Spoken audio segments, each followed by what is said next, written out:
சுட சுட இட்லி தோசைக்கு எல்லாரோட கோ டு சட்னி இன்றைக்கி எப்படி செய்கிறதுன்னு பார்க்கலாம். என்னோடய favourite and go to chutney எப்போவுமே தக்காளி சட்னி தான். அந்த மாதிரி உங்களோட ஃபேவரட் சட்னினா என்ன அண்ட் உங்களோட கோ டு சட்னி அப்படின்னா என்னன்னு சொல்லிட்டு கமெண்ட் பண்ணுங்கள்.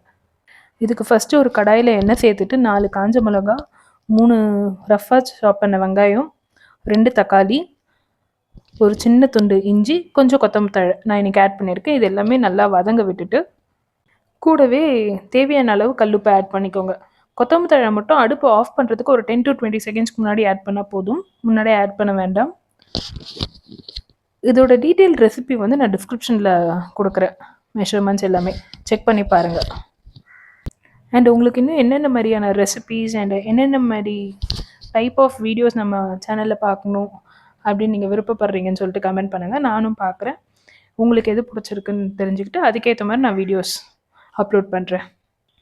இப்போ இது எல்லாமே நல்லா வதங்கினதுக்கப்புறமா ஆற விட்டுட்டு அரைச்சிட்டு தாளிப்பு ரெடி பண்ணிடலாம்.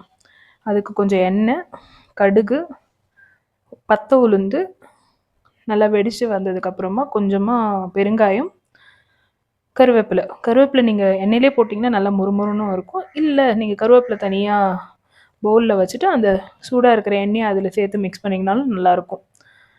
செஞ்சு பார்த்துட்டு கமெண்ட் பண்ணுங்கள் ரெசிபி எப்படி இருக்குது அப்படின்னு சொல்லிட்டு. பை.